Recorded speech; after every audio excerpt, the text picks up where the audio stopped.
बिस्मिल्लाहिर्रहमानिर्रहीम। अस्सलाम वालेकुम नाजरीन, मैं हूं डॉक्टर नुमान अली और आपकी खिदमत में एक नए सेशन के साथ हाजिर हूं। आज की हमारी वीडियो का टॉपिक है कि जानवरों को एक जगह से दूसरी जगह सेफ तरीके से, सही तरीके से किस तरह ट्रांसपोर्ट कर सकते हैं।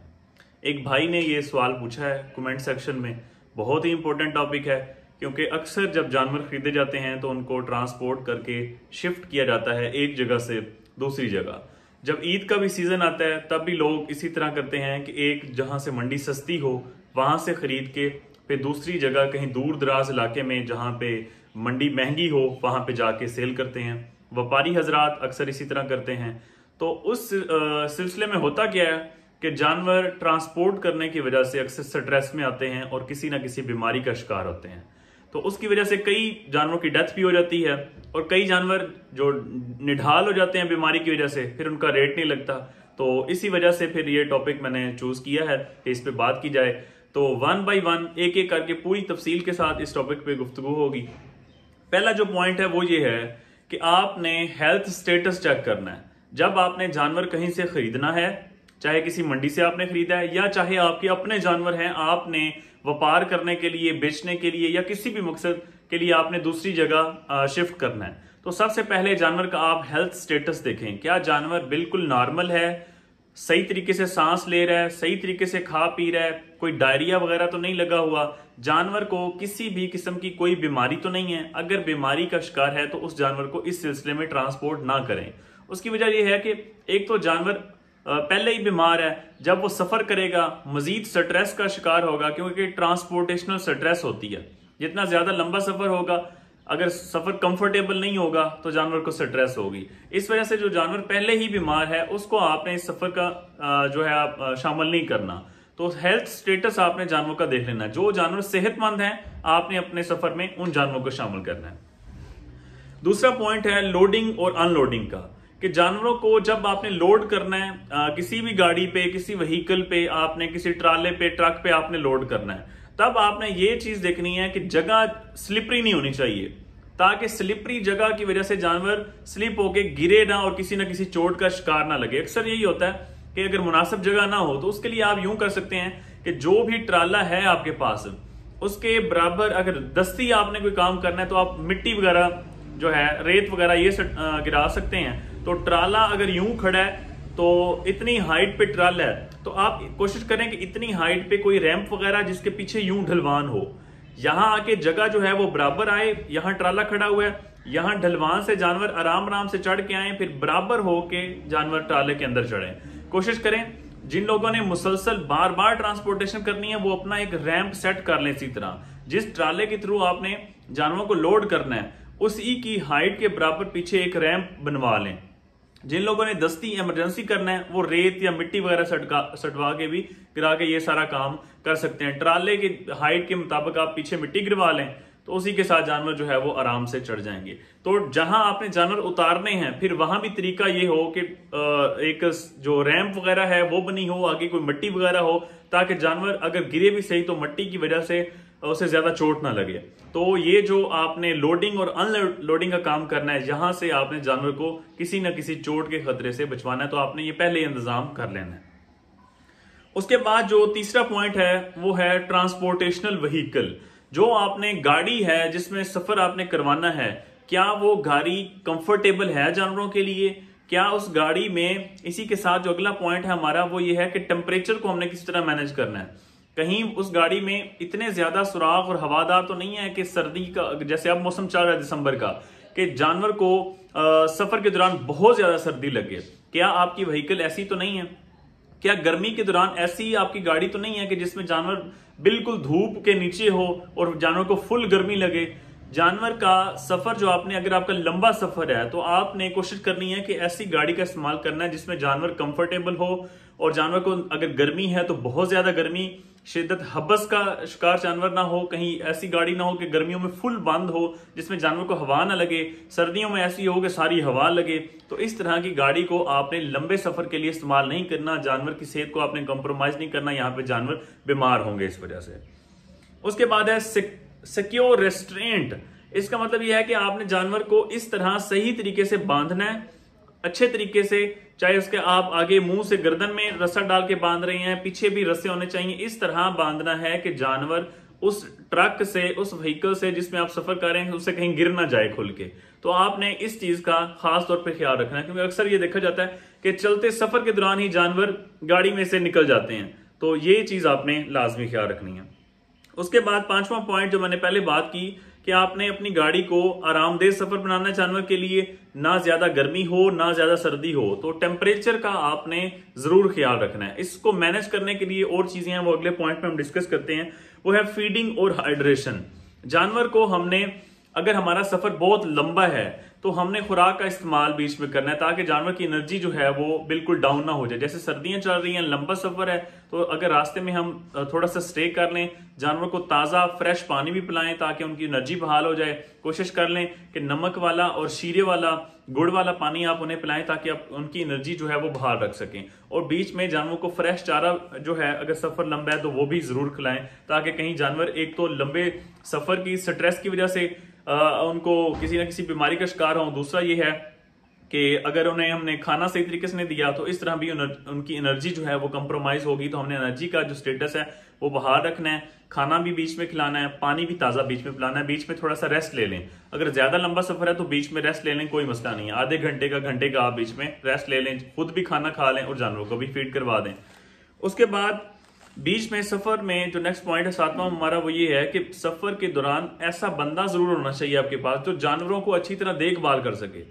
ये ना हो कि आपके पास जानवर बहुत ज्यादा हैं, बीच में आपने कहीं रेस्ट भी करवाना है, पानी भी पिलाना है, खुराक भी खिलानी है, और बंदे आपके पास सिर्फ वही हैं जो ड्राइवर हैं, जिन्होंने कभी जानवरों को हाथ भी नहीं लगाया। तो सफर के दौरान ऐसा बंदा जरूर होना चाहिए। अगर कोई बीच में इमरजेंसी सिचुएशन बनती है, जानवरों को हैंडल करना पड़ता है, किसी जानवर को किसी बीमारी की वजह से उतारना पड़ता है, चारा डालना पड़ता है, पानी उनको पिलाना पड़ता है, तो ऐसा बंदा बीच में जरूर होना चाहिए जो जानवरों की पहले देखभाल करता हो, जिसको जानवर में इंटरेस्ट हो, करीब जाने में उससे डर ना हो, तो वो प्रॉपर उनकी देखभाल कर ले। तो एक ऐसा बंदा जरूर रखें सफर के दौरान। उसके बाद जो ट्रैवलिंग टाइम है, अगर बहुत ज्यादा लंबा सफर है, आपने अपने शौक के लिए कहीं दूर दराज से जानवर लेके आने हैं, तो कोशिश करें, अगर आप ये काम बिजनेस के लिए कर रहे हैं तो आप ऐसा काम ना करें। अक्सर खास तौर पे जो बकरियां होती हैं, अगर इनको एक एरिया से दूसरा एरिया ट्रांसफर किया जाए तो ये ट्रांसपोर्टेशनल स्ट्रेस बहुत लेती हैं। सारे जानवरों में से जो बड़े जानवर हैं, फायदा पहुंचाने वाले जानवर हैं, उनमें जो बकरियां हैं वो सबसे ज्यादा सेंसिटिव जानवर हैं। बहुत जल्दी बीमारी इनको आती है, और जब इनको स्ट्रेस होती है तब तो और भी ज्यादा जल्दी बीमारी आती है। अब लोग क्या करते हैं, अपने शौक के लिहाज से, जैसे चौकाजम लिया राजनपुर में, राजनपुरी बकरा बहुत मशहूर है, बहुत प्यारा है, वजन बढ़ाता है, दूध भी अच्छी देती है बकरी इसकी, तो लोग शौक के लिए दूसरे इलाकों में लेके जाते हैं। लेकिन अक्सर यही होता है कि ट्रांसपोर्ट का स्ट्रेस ये बर्दाश्त नहीं करते, जानवर जैसे ही पहुंचता है खाना पीना कम कर देता है, उसके बाद बीमारियों से जकड़ लेती हैं, तो इस तरह वो एक्सपायर हो जाते हैं। तो इसलिए कोशिश करें कि अगर आप बहुत ज्यादा दूर दराज के जानवर, बकरियां खासतौर पर अगर आप लेके जा रहे हैं, तो आप अपने एरिया की बकरियां पालें, वही आपको इंशाल्लाह फायदा पहुंचाएंगे। उसके बाद लोडिंग करते वक्त आपने इस बात का ख्याल रखना है कि ज्यादा जो है वो भीड़ नहीं जमा कर लेनी। ये देख लेना है कि जानवर को उठने बैठने में, सांस लेने में वो कंफर्टेबल हो, सुकून हो। इतनी ज्यादा क्राउडिंग ना कर लें कि जानवर को सांस लेने में ही परेशानी हो। ये भी एक स्ट्रेस की वजह है, ओवर क्राउडिंग, जानवरों का बहुत ज्यादा ग्रो एक ही ट्राले के अंदर डाल देना। तो इस चीज से भी आपने परहेज करनी है।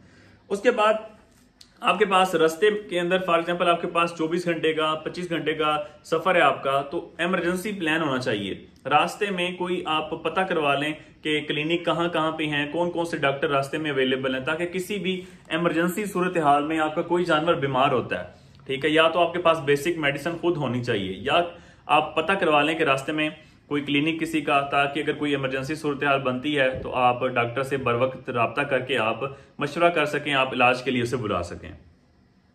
उसके बाद एक और जो बड़ा मसला है वो है शनाख्त का। हम जानवर लोड कोई और करते हैं, जब अनलोड करते हैं तो पता चलता है ये हमारे जानवर ही नहीं है।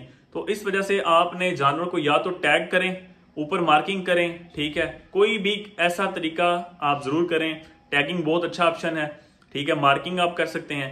तो कोई निशानदेही आपके पास ऐसी होनी चाहिए कि आपका जानवर जब आप लोड जो कर रहे हैं वही जानवर आप उतारें, बीच में कोई आपके साथ ड्राइवर या कोई और बंदा हेरा फेरी ना कर जाए। तो इस चीज से भी आपने बचना है।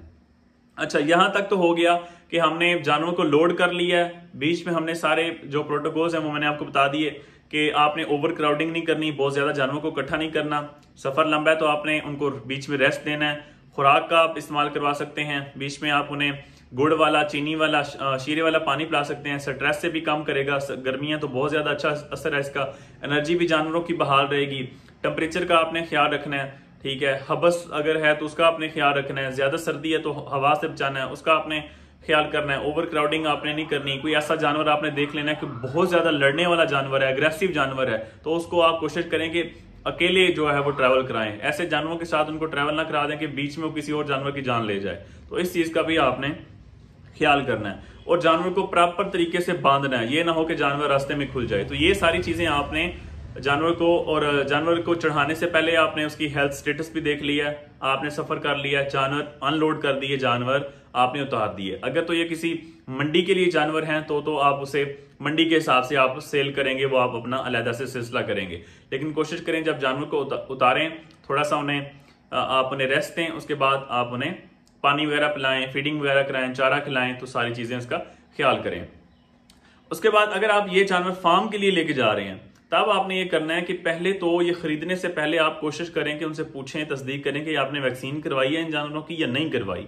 कोशिश करें कि वही जानवर लें जो वैक्सीन जिनकी हुई हो। उसका मकसद ये है कि अगर किसी जानवर की वैक्सीन नहीं हुई, फॉर एग्जाम्पल आजकल का जैसे मौसम है तो किसी जानवर की वैक्सीन नहीं हुई, हम ट्रांसपोर्ट करवाते हैं, ठीक है। हमने जानवर उतारे, जानवर अब ट्रांसपोर्टेशनल स्ट्रेस का शिकार है। स्ट्रेस से क्या होता है, इम्यून सिस्टम, कुव्वत मुदाफ़त जो है वो कम होती है। जो इर्द गिर्द वायरल बीमारियां चल रही हैं, अगर वायरस वहां पे मौजूद है तो वायरस एक्टिव होगा और कोई ना कोई बीमारी उसे, जो भी वायरल डिजीज है उसे हो सकती है। बैक्टीरियल बीमारी भी उसे हो सकती है कुव्वत मुदाफ़त के कमजोर होने की वजह से। तो इस वजह से आप पहले ही पूछ लें कि अगर जानवरों की वैक्सीन हुई है तो चांसेस कम हैं कि उन जानवरों को कोई ज्यादा खतरनाक हद तक बीमारी हो। अगर वैक्सीन नहीं हो गई है तो सबसे बहुत अच्छी बात है। अगर नहीं हुई तो उन जानवरों को उतारें, रेस्ट करवाएं, क्वारंटाइन करें, अलहदा करें। जिस तरह हम कोरोना में कहते थे कि जिस शख्स को कोरोना है वो क्वारंटाइन हो जाए, अलहदा हो जाए, बाकियों से उसका कॉन्टैक्ट ना हो, क्योंकि वो बीमारी बाकियों तक पहुंचेगी। अगर आपका फार्म पहले से मौजूद है, जानवर मौजूद हैं, तो जो नए जानवर आप दूर दराज से सफर करवा के लेके आए हैं उनको अलहदा कमरे में रखें, अलहदा जगह पे रखें, उनका पानी अलहदा पिलाएं, उनको फीडिंग अलहदा करवाएं। 10-15 दिन तक आप उन्हें ऑब्जर्व करें कि कहीं उन्हें किसी किस्म का अगर कोई जैसे वायरस या बैक्टीरिया जिस्म के अंदर मौजूद होता है, स्ट्रेस की वजह से अगर एक्टिव होता है तो वो 10-15 दिन के अंदर एक्टिव होगा। और अगर किसी को बीमारी होनी हुई तो उन्हीं 10-15 दिन में हो जाएगी। तो वो बीमारी जो नए जानवरों में आई है वो आपके जानवरों तक नहीं पहुंचेगी, आप अपने जानवरों को बचा लेंगे। फिर वो जो जानवर जिनके अंदर अल्लाह करे बीमारी ना आए, लेकिन अगर आती है तो उन जानवरों को बाकी जानवरों से भी अलहदा कर दें। फिर उनका इलाज मुआवजा जो है अपने डॉक्टर से कॉन्टेक्ट करें, इलाज मुआवजा करें। जो सही जानवर हैं, जो 10-15 दिन में किसी किस्म की बीमारी का शिकार नहीं हुए, खाना पीना बंद नहीं किया, ठीक है, उनको आप अपने बाकी जानवरों के अंदर मिक्स कर दें। लेकिन जो जानवर बीमार हुए हैं उनका आप प्रॉपर इलाज करें। इलाज करने के बाद फिर देखें कि कहीं वो डिजीज दोबारा तो नहीं आती। बाज़ का होता यूं है कि एक डिजीज ठीक हो गई है लेकिन 5-10 दिन के बाद वो फिर दोबारा आ जाती है। तो जब जानवर ठीक हो जाए फिर भी उसे 5-10 दिन उसे ऑब्जर्व करें, उसके बाद अपने जानवरों में मिक्स करें। ये ना हो कि वो किसी ना किसी वायरस की बीमारी का शिकार हो और आपका सारा जो ग्रुप है, जो सारा आपका हर्ड है, वो भी उसी बीमारी का शिकार हो जाए। तो ये थी कुछ हदायत जो कि जानवरों को एक जगह से दूसरी जगह शिफ्ट करने में, ट्रांसपोर्ट करने में आपने इन सारी बातों का एहतियात करना है। उम्मीद करता हूं कि आपको सारी बातें समझ आ गई होंगी। ओके जी, अल्लाह हाफिज।